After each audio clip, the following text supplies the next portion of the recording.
Good morning, सत श्री अकाल, नमस्कार, आदाब दोस्तों। यूरिनरी प्रॉब्लम, यूटीआई की प्रॉब्लम, यूरिन इन्फेक्शन की प्रॉब्लम यूजुअली रिकरेंट होती है, स्पेशली फीमेल्स में। तो एक आज ऐसी दवाई बता रहा हूं जो नई दवाई आई है, एक बहुत ही असरदार और न्यू इन्वेंशन है।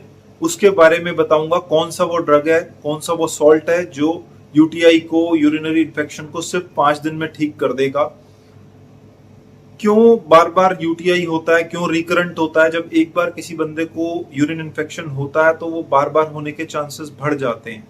तो उससे पहले बात कर लेते हैं कि क्या कारण है यूरिनरी इन्फेक्शन के, क्यों ऐसा होता है।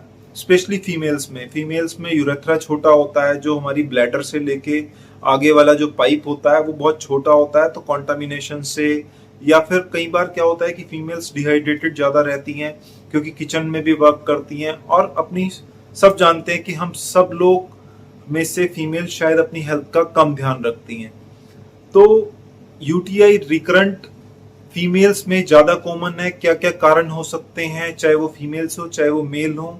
क्यों ऐसा होता है कि यूरिनरी इन्फेक्शन बार बार किस कारण से होता है? हमें कारण जानने बहुत जरूरी है दवाई जानने से पहले। तो सबसे पहला और मोस्ट इंपॉर्टेंट कारण है डिहाइड्रेशन, मतलब हम हाइड्रेटेड अच्छे नहीं रहते। और आप ये मानिए कि डिहाइड्रेशन सर्दियों में भी उतना ही कॉमन है जितना गर्मियों में है। गर्मियों में लू लग जाना, पानी सूख जाना, उस कारण से आप डिहाइड्रेटेड रहते हैं, इलेक्ट्रोलाइट लॉस होता है, पानी का लॉस होता है। लेकिन सर्दी में क्या होता है? सर्दी में हमें प्यास कम लगती है, यूरिन ज्यादा आता है, हम पानी कम पीते हैं, यूरिन ज्यादा आता है।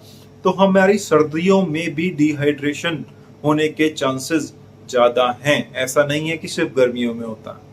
तो पहला कारण यूटीआई का। दूसरा कारण, अगर आपको डायबिटीज है, आप डायबिटीज के शिकार हैं, तो यूरिन में कई बार शुगर आती है और आप अच्छा मीडिया प्रोवाइड करते हैं बैक्टीरिया की ग्रोथ का, और यूरिन इन्फेक्शन से प्रीडिस्पोज हो जाते हैं। तो दूसरा कारण हुआ डायबिटीज। डायबिटीज में यूरिन इन्फेक्शन बहुत कॉमन है। और मैं ये कहूंगा कि डायबिटीज में, शुगर की बीमारी में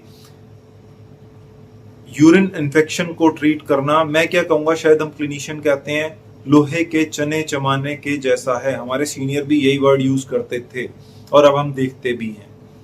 तीसरा कारण, अगर आपकी इम्यूनिटी खराब है, वीक इम्यूनिटी है, तो यूरिन इन्फेक्शन या बॉडी में कोई भी इन्फेक्शन ज्यादा कॉमन है। चौथा कारण, अगर आप अच्छी हाइजीन नहीं मेंटेन कर रहे, स्पेशली फीमेल्स अगर अच्छी हाइजीन नहीं मेंटेन कर रहे हैं, तो क्योंकि यूरेथ्रा छोटा होता है तो यूरिन इन्फेक्शन बहुत कॉमन है। जब पूरा हाइजीन आप मेंटेन करते हैं तो यूरिन इन्फेक्शन होने के चांसेस ज्यादा होते हैं। एक और कारण, अगर आपको किडनी में स्टोन्स बनने की टेंडेंसी है, रीनल स्टोन्स की टेंडेंसी है, तो स्टोन्स भी प्रीडिस्पोज करता है इन्फेक्शन को। और एक क्लिनिकल प्रैक्टिस में कॉमन सा कारण है कि जब किसी पेशेंट का ऑपरेशन होता है तो उसको कैथेटर डाल देते हैं, या पैराप्लेजिया के पेशेंट्स होते हैं, या कोई भी सिकनेस होती है तो उनको पाइप डाल देते हैं यूरिन वाला, जिसको हम फॉलेस कैथेटर कहते हैं। तो कैथेटर एक इन्फेक्शन का बहुत बड़ा कारण है। तो जब इन्फेक्शन, जितनी आपको फॉलेस कैथेटर की नीड हो उतना ही डालें, अननेसेसरी का आराम करने के लिए कि अभी ऑपरेशन हुआ है तो 2 दिन और कैथेटर डला रहने दें, वो पक्का यूरिन इन्फेक्शन हो ही जाएगा। तो जितना कम से कम रिक्वायरमेंट है, जितना कम से कम में काम चल सकता है, उतना फॉलेस कैथेटर का यूज करना है। अननेसेसरी कैथेटराइजेशन नहीं करा के रखना। आप क्लिनिशियन को कह सकते हैं, अगर आपका डॉक्टर आपको कहते हैं कि क्या कैथेटर निकाल दें, अगर निकाल सकते हैं तो तुरंत निकलवा लें, क्योंकि वो एक इन्फेक्शन का बहुत सोर्स है। आप उसको उसकी स्टेरिलिटी को मेंटेन नहीं कर सकते। बेसिकली अगर हमने 4-5 दिन फॉलेस पड़े रहने दिया तो यूरिन इन्फेक्शन के चांसेस बहुत ज्यादा हो जाते हैं। तो ये सब कारण है। अब बात करते हैं कौन कौन सी दवाई। नाइट्रोफुरेंटन बहुत कॉमनली यूज ड्रग है, मार्टीफर देते हैं, लेकिन रेजिस्टेंस बहुत बन चुका है। उसके बाद कौन सी दवाई चलती है? लीवोफ्लॉक्सासिन।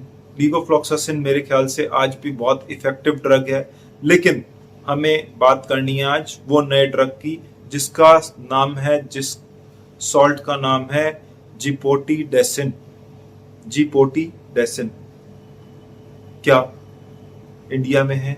इंडिया में नहीं है, अभी यूएसए में ही आया है। यूएसए ने अप्रूव कर दिया है। यूके में, ऑस्ट्रेलिया में अभी रिव्यू चल रहे हैं। मोस्ट लाइकली ये भी आ जाएगा। इंडिया में कब आएगा नहीं पता। 5 दिन देना है बस ये ड्रग। और जिपोटीडेसिन 5 दिन दें, रेजिस्टेंट यूटीआई को ठीक कर देगा। लेकिन 12 साल से ज्यादा वाली एज को दिया जा सकता है, या कम से कम 40 किलो वजन हो पेशेंट का तब दिया जा सकता है। इंडिया में कब आएगा नहीं पता, यूएस में अप्रूव्ड हो चुका है, यूके में और ऑस्ट्रेलिया में अभी अंडर रिव्यू है, बहुत जल्दी शायद अभी आ जाएगा। और इंडिया में कब आएगा कुछ नहीं कहा जा सकता, लेकिन इंडिया में आज भी लीवोफ्लॉक्सासिन बहुत इफेक्टिव है।